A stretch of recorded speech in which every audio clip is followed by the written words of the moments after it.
Good morning, students. Once again, welcome to the module DPR3704. This is just in addition to the guidelines that were granted, that were given with regard to assignment, the examination portfolio, which is assessment 3. I'm speaking to, in this particular class, I just want to speak to a couple of issues, a couple of don'ts for this particular examination. Remember, I want to emphasize it's an examination, henceforth, it's governed by examination rules. And I just want to highlight some of the key issues or some of the concerns that are coming through via email, whereby students are not actually viewing classes and they are not following announcements, and then they end up sending emails that actually query something that is already discussed extensively within the module, and that is very disappointing. There are classes that we create in order to give you insight and to give you guidelines with regard to the work. There's also announcements that are put up whereby we give you insight and guidance with regard to what should be done in the module. So by sending an email very late within this particular examination period and not going to your classes, it's really disappointing. I would like to urge you to always look into the announcements and also view your classes before you embark on trying to send anything regarding an inquiry. Because what we find is that we are regurgitating issues and then students are not actually reading or actually viewing the content that we create, which we spend hours on creating. Just important again, for the examination portfolio, you only submit the blog link. In that particular submission, yes, the cover page will be there, yes, the table of contents can be there, yes, the declaration should be there, and then you just provide the blog link to your blog.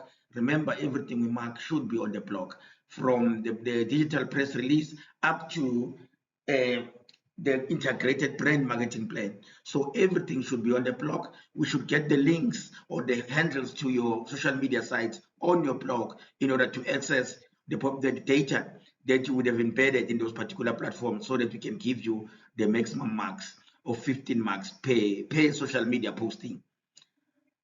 There are no second opportunities. Again, it goes back as assignment 1. Remember, assignment 1 was a second opportunity that we created for students who couldn't, who had issues around the blog creation phase, the first phase of creating a blog. Once you've succeeded with assignment 1, you do not need to be, what we know in terms of our own experiences, that we are now acquainted with ways of creating a blog. And for the examination portfolio, you are actually embedding or adding more content to your blog. If your blog changes, then it's up to you. But in most cases, students who are able to, who do things in a manner whereby nothing goes wrong or there is no disruption in terms of the NPO they are using, they will have the same blog link in the first assignment and the same blog link in the examination portfolio, which makes things easier because they are just adding more content for the examination portfolio. But if it changes, we are not going to penalize you. The onus is on you to ensure that your blog link is always working, that we can access your content at all times. Remember, your blog should be public. Your blog shouldn't require a username and password for your examiner to actually grade. Your blog should be open to the public. You should ask your friend to view your blog. Your friend should be able to open it and see the content that you are supposed to actually put up in that particular blog. So your blog should be public. If it requires a username and password, we just say the blog link is not working, it's a 0. You failed the examination, unfortunately. There are rules that govern the examination process. We cannot have a back and forth with students with regard to the examination. But yes, for assignment 1 and assignment 2, we did have conversations, we did have issues, we were able to give you extensions. But for the examination portfolio, we cannot do that because there are certain rules that govern us, especially around the issue of releasing results before the festive season or around or before Christmas or before the closing of the university. So keep in mind that there is a semester that we are supposed to work within, and we need to adhere to rules. And then if the blog link is not working, I'm going back to that point, it's on the slide, it's a 0. There will be no negotiations. There is no back and forth. There will be no feedback given since it's an examination. Ensure that you check your blog all the time. So at this stage, you might have submitted last week. The final date for submission is this coming Wednesday. You have to ensure that your blog link is working all the time. The onus is on you. If it's not working, it's a 0.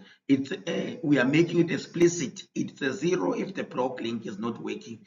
You cannot claim that you do not understand, even in your content, even in your assessments, it does state the block link has to work. If it's not working, it's a 0, because we cannot create the other work. All the work has to be in the block. If the block link is not working, we cannot be able to access the work. It's very much important. Ensure that your block link works, that everything is in proper order, because this is an examination. There will be no second opportunity. The second opportunity only existed with assignment 1. We have begun, we are mostly finalizing the remark on assignment 1. Some students might have gotten an update on their mark. We should be working on that during the course of this week. Hopefully by next week, Monday, all remarks will be done. So be patient with us. The most important thing you should be doing now is to finalize your examination. Remember, your assignment 1 was marked. So the remark is actually something we are doing outside of the official channels, which means it's not something that you cannot go and say you didn't receive your feedback for assignment 1 when you were busy compiling the examination. No. It just means that you have everything in your court. Remember again, when you submit the remark, there will be no feedback with regard to what changes you should make if the remark is still unsuccessful. It's a second opportunity. There will be no third opportunity. There is no discussion. If the block link is still not working with the remark, it's a 0. Please don't come back to me, because there is no time. We are already in examinations. That opportunity exists for students who are able to rectify their problem from the onset. Thank you very much. Good luck. Thank you. Bye-bye.